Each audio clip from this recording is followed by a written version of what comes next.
Good morning students. NRP school की online क्लासों में आपका स्वागत है। आज हम एक्सरसाइज 2.7 लास्ट जो चैप्टर है दूसरी प्रश्न वाली के उसका गृह कार्य आपके सामने है, जो आपको पिछले लेक्चर में बताया गया था। आप सभी विद्यार्थियों ने ये प्रश्न आपने हल कर लिए होंगे। प्रश्न में पुनः वापस बोल रहा हूँ। एक आयत का क्षेत्रफल ज्ञात कीजिए जिसकी लंबाई 4.5 सेंटीमीटर तथा चौड़ाई 2.5 सेंटीमीटर है। दूसरा प्रश्न है ज्ञात कीजिए 3.5 इंटू 2.05। सेकेंड है 7.05 इंटू 100। ये सभी विद्यार्थियों ने आपने हल कर लिया है। मैं पुनः ब्लैक बोर्ड पे इसलिए समझा रहा हूँ ताकि आप लोग ये देख सकें कि आपने जो प्रश्न किया वो आपका सही है या नहीं है। सही है तो अच्छी बात है, क्योंकि आप सभी अच्छे विद्यार्थी हैं और अच्छे विद्यार्थी समय पे पूरा काम करते हैं। तो क्वेश्चन नंबर 2 पहले सबसे पहले हल करवा रहा हूँ, ध्यान से देखना इसे और समझना भी है। 3.5 गुणा 2.05। सबसे पहले ऐसा हम करते हैं कि इन दोनों के दशमलव हटा देते हैं। देखिए कैसे हटाते हैं। ये आपके पास इस प्रकार है, दशमलव का 1 बनता है। दशमलव के दाएं तरफ जितने अंक होते हैं उतने ही जीरो लगाए जाते हैं। तो 1 अंक है 1 0 गुणा दशमलव का 1 और 2 अंक है तो 2 0 ऊपर बच गया 205। अब अंश को अंश से गुणा कर देते हैं, हर को हर से गुणा करते हैं तो नीचे तो आ गए 1000, ऊपर है 35 गुणा 205। ध्यान से देखेंगे, मैं गुणा करवा रहा हूँ इस तरफ 205 इंटू 35। ध्यान से गुणा करेंगे, एक एक अंक को गुणा करेंगे। 5 का पहाड़ा 5 बार बोलेंगे, 5 25, 25 में से 5 हासिल के लगा दिए हमने 2 हो गया। अब 5 को 0 से गुणा करेंगे। 0 को किसी भी अंक से गुणा करते हैं हमेशा 0 ही आता है। तो 5 को 0 से गुणा किया 0 आ गया, 0 में 2 जोड़ते ही 2। 5 दूनी 10, एक अंक से गुणा हो गया तो एक के नीचे गुणा का चिन्ह लगा देते हैं। अब 3 से गुणा करेंगे, 3 पंजे 15 का 5 हासिल का 1। 3 को 0 से गुणा किया तो 0, 0 में 1 जोड़ा तो 1 और 3 दूनी 6। जोड़ दीजिए इनको, 5 का 5, 5 और 2 7, 1 6 और 1 7। मैं इस तरफ कर देता हूँ। अब अपने पास आ गया 7175 बटे 1000। अब 1000 आ गया, वापस हम दशमलव लगाते हैं तो जितनी इकाई की तरफ से 0 हो उतने अंकों के आगे दशमलव लगाते हैं। तो 1 2 3, तो 3 के आगे दशमलव लगाएंगे, 1 2 3 मतलब 1 और 7 के बीच में, तो 7.175। इस प्रकार ये इसका आंसर कंप्लीट हो गया। देखो जितनी 0 है हर में 1 2 3, 3 0 है तो 3 अंकों के आगे 1 बन जाता है, दशमलव में बदल जाता है। तो आपके पास हो गया 7.175। इस प्रकार दूसरे के पहले का हल कंप्लीट हुआ। अब आता है दूसरा क्वेश्चन, इसको मैं पुनः यहाँ सही ढंग से उतार रहा हूँ। 7.05 इंटू 100। पहला काम है कि दशमलव हटा देते हैं तो आपके पास ऊपर तो हो गया 705, अब पॉइंट का तो हो गया 1 और 2 अंकों की 2 0, ऊपर गुणा में 100 था, 100 से 100 कट गया, कितना बच गया 705। इस प्रकार दूसरा प्रश्न कंप्लीट हुआ। ध्यान से देख लें, क्या आपके आंसर यही थे? अगर यही आंसर थे इसका मतलब आप सही समझ रहे हैं और समय पे होमवर्क कर रहे हैं। अब आता है पहला प्रश्न। प्रश्न नंबर 1 है आपके पास, ध्यान से देखेंगे। एक आयत का क्षेत्रफल ज्ञात कीजिए जिसकी लंबाई दे रखी है, चौड़ाई दे रखी है। तो सवाल को हल कर रहे हैं, ध्यान से देखेंगे। सबसे पहले लिखेंगे आयत की लंबाई। आयत की लंबाई, अब आयत की लंबाई कितनी दे रखी है 4.5 सेंटीमीटर। ये प्रश्न में दी हुई है तो हमने हल करते समय इसको लिख दिया है। चौड़ाई भी दी हुई है, ये दे रखी है 2.5 सेंटीमीटर। आपके पास आयत की लंबाई है, आयत की चौड़ाई है, तो आयत का क्षेत्रफल ज्ञात करेंगे। आयत का क्षेत्रफल का सूत्र होता है लंबाई इंटू चौड़ाई। तो यहाँ लिखेंगे, इसीलिए आयत का क्षेत्रफल बराबर लंबाई इंटू चौड़ाई, लंबाई इंटू चौड़ाई। अब मान रख देंगे लंबाई की जगह, लंबाई 4.5 सेंटीमीटर और चौड़ाई की जगह 2.5 सेंटीमीटर। सेंटीमीटर को सेंटीमीटर से गुणा करेंगे, 4.5 इंटू 2.5 और सेमी हो गया वर्ग सेंटीमीटर। अब इनको गुणा कर देते हैं, 4.5 इंटू 2.5 है, दशमलव हटाएंगे तो इसका तो 1 और 1 0, दशमलव का 1 अंक 1 0, तो नीचे तो आ गया 100। कितना आ गया? 100। ऊपर हो गया 45 इंटू 25, तो 45 और 25 को गुणा करते हैं, 25 पंजे 125 का 5 हासिल के 12, 25 चौक 100, 100 और 12 112। तो आपके पास 1,125। 100 का मतलब है 2 के आगे दशमलव लगाना। कितने के आगे लगाना? दशमलव। और वर्ग सेंटीमीटर चल रहा था तो क्षेत्रफल हमेशा वर्ग में आता है। सेमी है तो वर्ग सेमी, मीटर है तो वर्ग मीटर। 2 के आगे दशमलव लगा देंगे तो 11.25 वर्ग सेंटीमीटर। इस प्रकार आयत की लंबाई दे रखी थी, चौड़ाई दे रखी थी, तो हमने आयत का क्षेत्रफल ज्ञात कर लिया। आयत का क्षेत्रफल का सूत्र होता है लंबाई इंटू चौड़ाई। आपको लंबाई की जगह लंबाई उतारनी है, गुणा का गुणा, चौड़ाई की जगह चौड़ाई उतारनी है और लंबाई और चौड़ाई को गुणा करना है। आपके पास क्षेत्रफल आ गया 11.25 वर्ग सेमी।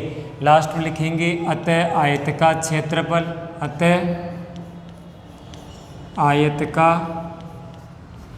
क्षेत्रफल बराबर 11.25 वर्ग सेंटीमीटर। ये आपका आंसर हुआ। ये लिखने का तरीका है, कंप्लीट तरीके से हो गया है। अब आज हम एक्सरसाइज 2.7 कंप्लीट हुई, नई एक्सरसाइज शुरू करेंगे। एक्सरसाइज 3, एक्सरसाइज का नाम है आंकड़ों का प्रबंधन। एक्सरसाइज का क्या नाम है? आंकड़ों का प्रबंधन। अब मेन बात है कि आंकड़े है क्या चीज़। सबसे पहले आंकड़े किसे कहते हैं?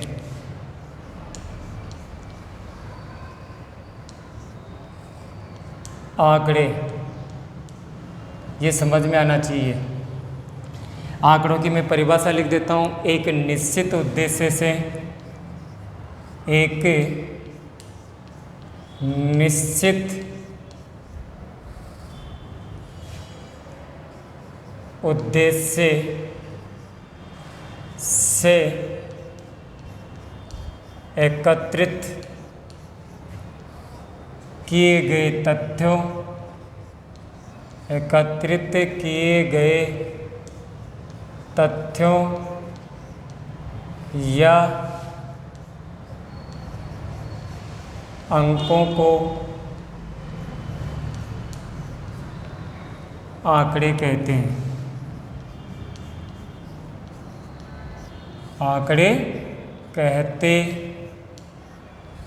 हैं। आंकड़े 2 प्रकार के होते हैं। आंकड़े 2 प्रकार के होते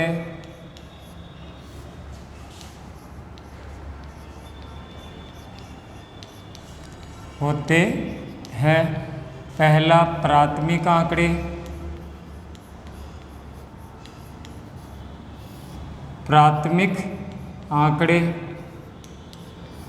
और दूसरा है द्वितीयक आंकड़े।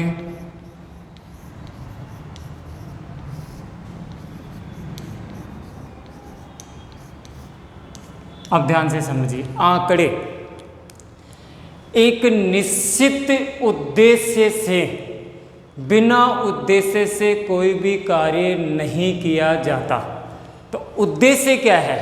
एक निश्चित उद्देश्य से एकत्रित या संग्रहित या इकट्ठा बोल सकते, एक निश्चित उद्देश्य से एकत्रित किए गए तथ्यों या अंकों को, कि जो भी हम अंक या तथ्य हैं उनको हम एकत्रित करते हैं। एकत्रित करने के पीछे कोई न कोई उद्देश्य जरूर होता है। बिना उद्देश्य के हम कोई कार्य नहीं करते हैं। जैसे कि हम पढ़ाई क्यों करते हैं? अपना उद्देश्य है कि हम ज़्यादा से ज़्यादा ज्ञान प्राप्त करें, क्योंकि व्यक्ति ज्ञान प्राप्त करने के लिए पढ़ाई करता है, विद्यालय में जाता है। तो उद्देश्य हो गया कि विद्यालय में जाने का मतलब है ज्ञान अर्जित करना। ऐसे ही आंकड़े इकट्ठे करने के पीछे भी एक निश्चित उद्देश्य होता है। तो एक निश्चित उद्देश्य से एकत्रित किए गए तथ्यों या अंकों को आंकड़े कहते हैं। जो निश्चित उद्देश्य से जो हम अंक या तथ्य इकट्ठे करते हैं वो आंकड़े कहलाते हैं। आंकड़े दो प्रकार के होते हैं, प्राथमिक आंकड़े और द्वितीयक या गौण आंकड़े। अब प्राथमिक आंकड़े वो होते हैं कि अन्वेषक द्वारा पहली बार नए सिरे से, प्राथमिक आंकड़े के बारे में बता रहा हूँ कि अन्वेषक द्वारा, यानी कि जो खोज करता है, अन्वेषक द्वारा पहली बार नए सिरे से जो आंकड़े एकत्रित किए जाते हैं उन्हें प्राथमिक आंकड़े कहते हैं। जैसे अब प्राथमिक आंकड़ों में क्या क्या आता है? जैसे आप सभी बच्चों से कह दिया जाए कि आपकी कक्षा में कितने छात्र व छात्राएं हैं, तो आप सभी विद्यार्थी गिन सकते हैं कक्षा में कितने लड़के हैं और कितनी लड़कियां हैं। दूसरा उदाहरण, आपसे ये कह दिया जाए कि आपके घर का एक वर्ष का बिजली का बिल कितना हुआ, तो आपके घर में प्रति माह एक बिल आता है। 12 महीने में कितने बिल हो गए? 12 बिल हो गए। तो आप सभी विद्यार्थी ये देख सकते हैं और जोड़ सकते हैं कि 12 बिलों का योग टोटल कितना हुआ। तो इससे ये पता लग जाएगा कि 12 महीने में कितना बिजली का बिल आया। ऐसे इस प्रकार जो छोटे छोटे जो अपने सूचनाएं इकट्ठे करते हैं वो प्राथमिक आंकड़ों के अंतर्गत आती है। दूसरी बात, आपसे ये कह दी जाए कि आपके घर में 5 वर्ष तक के कितने बालक हैं, 5 वर्ष से लेकर 15 तक के कितने लड़के और लड़कियां हैं, और 5 से 15 हो गए, 15 के बाद में 15 से लेकर 60 वर्ष तक कितने हैं। तो आप आराम से बता सकते हैं कि अपने घर में कितने स्त्री, कितने पुरुष, कितने बच्चे किस उम्र के हैं। तो जो छोटी छोटी सूचनाएं इकट्ठी करते हैं वो कहलाते हैं प्राथमिक आंकड़े। अब आता है द्वितीयक आंकड़े। प्राथमिक आंकड़ों के अनुसार जो हम सूचना इकट्ठी करते हैं, और इन द्वितीयक आंकड़ों में सूचना इकट्ठी करने के लिए एक व्यक्ति की आवश्यकता नहीं होती, इसमें बहुत से व्यक्ति या समूह या संस्था की आवश्यकता होती है। समूह या संस्था द्वारा प्रकाशित या अप्रकाशित रूप से एकत्रित किए गए आंकड़ों को द्वितीयक आंकड़े कहते हैं। जैसे कि जनगणना, आप टीवी देखते हैं, टीवी के अंतर्गत जैसे मान लीजिए कोई भी क्रिकेट का मैच चल रहा है, कोई भी जो खिलाड़ी है वो जैसे ही छक्का मार देता है तो तुरंत रिप्ले में हमें उसके पहले भी वो कैसी बॉल पे सिक्स मारा था वो पुनः दिखा दिया जाता है। मतलब पहले सूचना इकट्ठी थी तो उनके द्वारा वो अपने को पुनः पूर्व ज्ञान के अनुसार नए ज्ञान में उसे जोड़कर बता देता है। जैसे जनसंख्या आ गई, अब जनसंख्या आ गई, अब आप देखते होंगे कि आंकड़ों में प्रकाश में, अखबारों में, पत्र पत्रिकाओं में, टीवी में अपने को ये बता दिया जाता है कि जनसंख्या कितनी है, स्त्री कितने हैं, पुरुष कितने हैं, बच्चे कितने हैं। जो कुछ खबरें हैं प्रकाशित होती है, कुछ खबरें ऐसी होती है जो अप्रकाशित होती है। जैसे ऑफिसों के वर्क होते हैं वो गुप्त फाइलों में रहते हैं, लेकिन होते तो वो भी आंकड़े ही हैं। अब ये तो हो गए प्राथमिक और द्वितीयक आंकड़े। इसके बाद जो आपके सवाल आते हैं, वो सवाल आने का जो पीछे कारण है उसमें आता है जैसे कि माध्य। आपके जो सवाल ये उतार लीजिए, उतारने के बाद में अब चालू होते हैं सवालों की तरफ। कि आपसे जो सवाल पूछे जा रहे हैं वो किसके द्वारा पूछे जा रहे हैं। जैसे माध्य, माध्य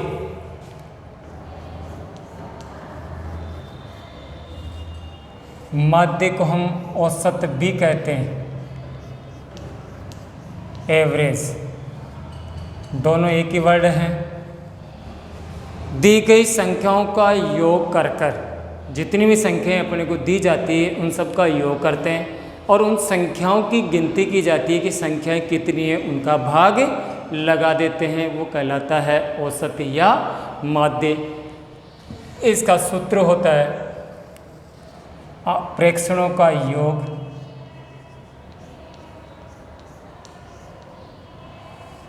प्रेक्षणों का योग और नीचे होता है प्रेक्षणों की संख्या। प्रेक्षणों का योग बटे प्रेक्षणों की संख्या। समझ गए सूत्र? माध्य या औसत, जैसे औसत अपन छोटी कक्षाओं में पढ़े होंगे कि राशियों का योग बटे राशियों की संख्या। तो बात वही है, राशियां बोल सकते हो, प्रेक्षण बोल सकते हो, आंकड़े बोल सकते हो कि आंकड़ों का योग बटा आंकड़ों की संख्या।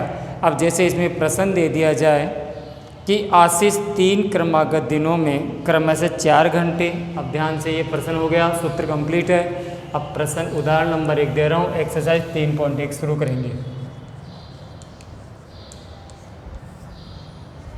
उदाहरण नंबर 1, आशीष 3 क्रमागत, आशीष 3 क्रमागत, आशीष 3 क्रमागत दिनों में, आशीष 3 क्रमागत दिनों में क्रम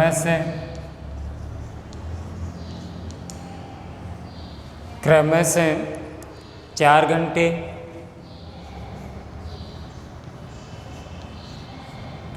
5 घंटे एवं 3 घंटे पढ़ता है।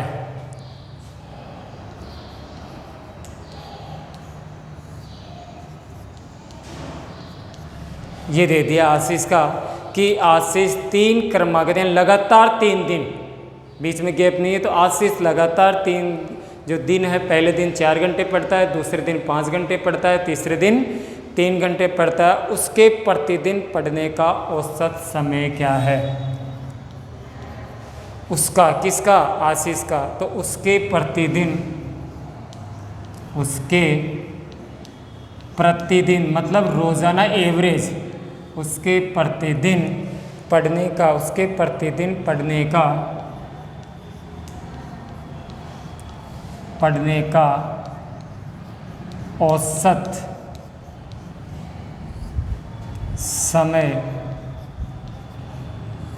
औसत समय पूछा गया कि औसत समय क्या है।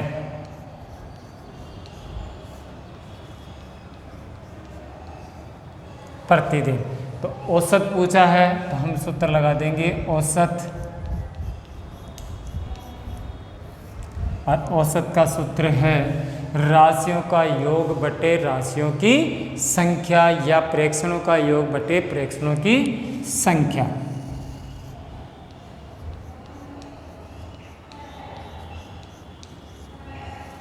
राशियों का योग बटे राशियों की संख्या।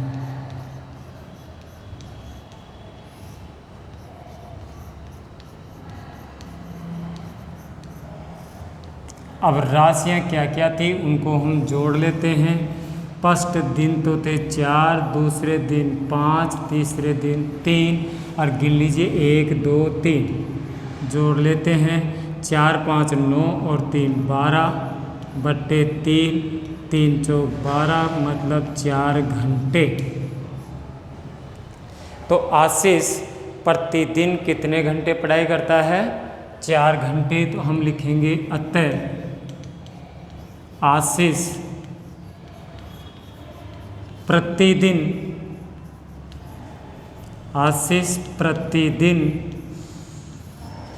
पढ़ाई करता है या पढ़ता है। तो आशीष प्रतिदिन कितने घंटे पढ़ता है? 4 घंटे।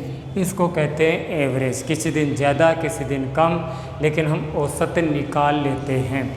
तो जितनी राशियाँ दी जाती है उनका योग कर लिया जाता है, और कितनी राशियाँ हैं उनको गिनकर उस संख्या का हम भाग दे देते हैं, तो प्रतिदिन का आ गया। तो आपके पास आ गया कि आशीष प्रतिदिन पढ़ता है बराबर 4 घंटे। प्रश्न को ध्यान से देख लें और उतार लें। इसी के बाद है उदाहरण नंबर 2। एक बल्लेबाज ने, उदाहरण नंबर 2 है, एक बल्लेबाज ने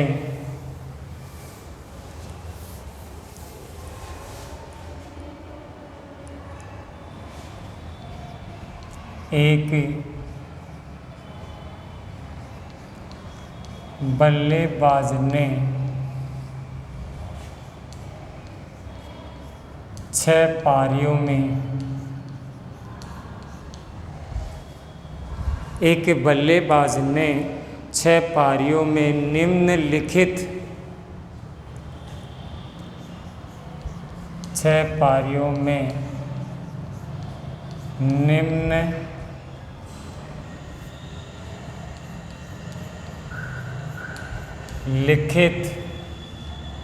एक बल्लेबाज ने 6 पारियों में निम्नलिखित संख्याओं में रन बनाए।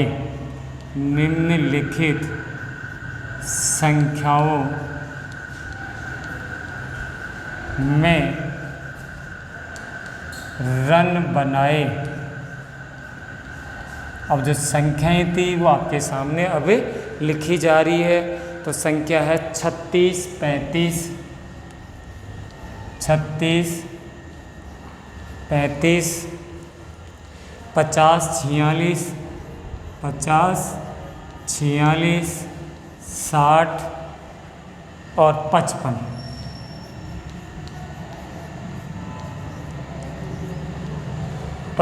तो इसने पूछा है कि रनों का माध्य ज्ञात कीजिए।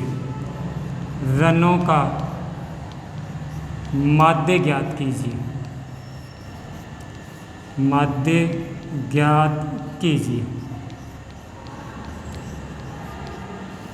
माध्य पूछा गया, माध्य या औसत एक ही बात है। तो माध्य का सूत्र, सवाल शुरू हो रहा है उससे पहले देखिए आपको सूत्र लिखना पड़ेगा। माध्य या औसत एक ही होता है। माध्य का सूत्र प्रेक्षणों का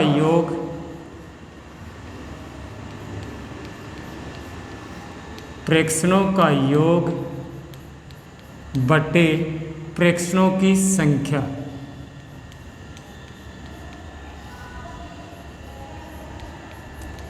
अब यहाँ पर हम प्रेक्षण भी बोल सकते हैं, आंकड़े शब्द का भी प्रयोग कर सकते हैं, राशियों का भी प्रयोग कर सकते हैं। जैसे राशियों का योग बटे राशियों की संख्या, आंकड़ों का योग बटे आंकड़ों की संख्या, या प्रेक्षणों का योग बटे प्रेक्षणों की संख्या। तीनों ही वर्डों का प्रयोग किया जाता है। अब जितनी भी संख्याएं थी सभी, प्रेक्षणों का मतलब है जो संख्याएं दे रखी उनका योग हम ऊपर लिखेंगे। कितनी है वो गिनेंगे, 1 2 3 4 5 6। तो प्रेक्षणों की संख्या के स्थान पर तो लिखेंगे हम 6, और जितनी भी संख्याएं थी उनका हम योग करेंगे तो बीच में प्लस का चिन्ह लगाते हुए जाएंगे। 36 plus 35 plus 50 plus 46 plus 60 plus 55। अब जितनी भी आपको ये संख्याएं दे रखी है, इन सबका हमें योग करना है। तो योग ध्यान से देखना है। मैं इस तरफ लिख रहा हूँ, आपको योग इस प्रकार करना है, जैसे 36 35 50 46 60 और 55। पहले तो गिनने की संख्याएं पूरी है क्या, 1 2 3 4 5 6। अब इकाई की तरफ से हम जोड़ना शुरू करते हैं। तो ऊपर से जोड़ रहे हैं, 6 और 5 11, 11 और 0 11, 11 और 6 17, 17 और 5 22, 22 का 2 हासिल के 2 ये ऊपर लगा दिए दहाई के अंक के ऊपर। 2 और 3 5 और 3 8, 8 और 5 13, 13 और 10 23 और 5 28, 282। अब 282 में भाग देना है 6 का। तो अब आप रफ कार्य के लिए भाग साइड में देंगे। कैसे देंगे? देखिए 6 का भाग दे रहे हैं हम 282 में। अब सबसे पहले पहला अंक 2 में भाग नहीं जा रहा तो हम 2 अंक लेते हैं, हो गए 28। 6 का पहाड़ा बोलेंगे कि या तो 28 आ जाए या संख्या 28 के करीब आ जाए। तो 6 एकम 6, 6 दूनी 12, 6 ती 18, 6 चौक 24, 4 बार में 24 आ रहा और 6 पंजे 30, 5 बार में 30 आ रहा है तो 30 तो रह गया ज़्यादा, मतलब ये तो हो गया कैंसिल। तो आपका भाग 24 बार जा रहा है, लेकिन कितनी बार गया? 4 बार। तो 24 ही लिखेंगे, कितनी बार गया? 4 बार, क्योंकि 6 चौक 24, 28 से कम यही है। 8 में से 4 गए तो कितने बच गए? 4, 2 में से 2 गया तो 0। अब अगला अंक उतारा जाता है। अगला अंक उतार दिया हमने 2, कितने हो गए? 42। अब 6 का पहाड़ा बोलेंगे या तो 42 आना चाहिए या 42 से जस्ट छोटी संख्या आनी चाहिए। तो 6 7 42, 7 बार में पूरा पूरा चला गया। शेष पल आपके पास 0, मतलब आपके पास जो आंसर आया वो आ गया 47। तो उस बल्लेबाज ने 6 पारियों में औसत रन कितने बनाए? 47। तो हम ये अतः की लाइन में लिखेंगे कि अतः एक बल्लेबाज ने, अतः एक बल्लेबाज ने 6 पारियों में औसत रन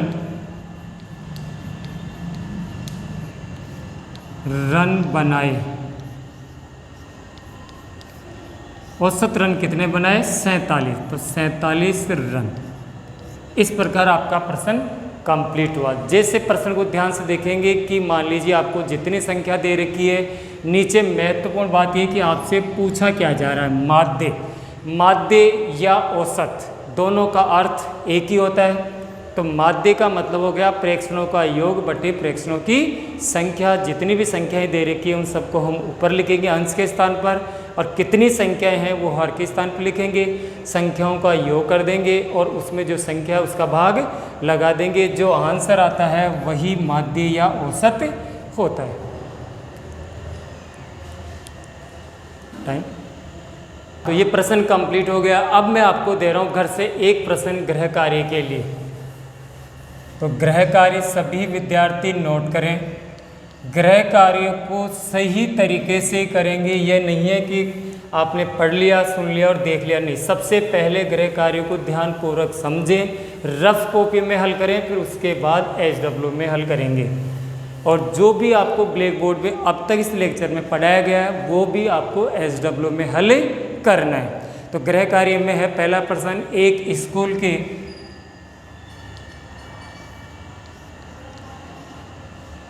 एक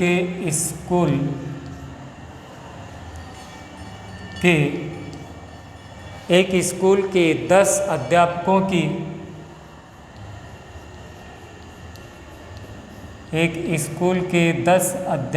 की वर्षों में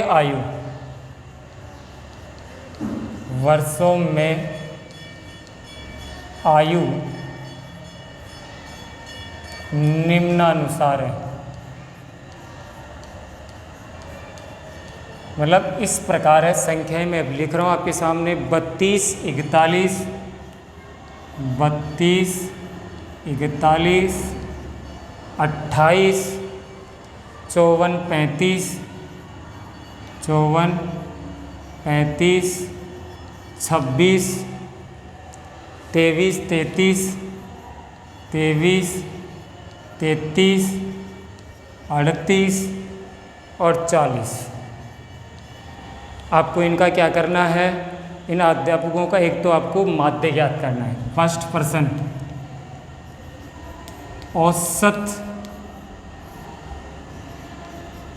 उम्र ज्ञात कीजिए।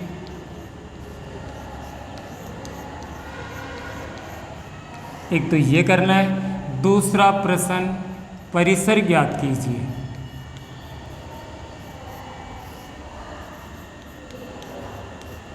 परिसर ज्ञात कीजिए। धन्यवाद।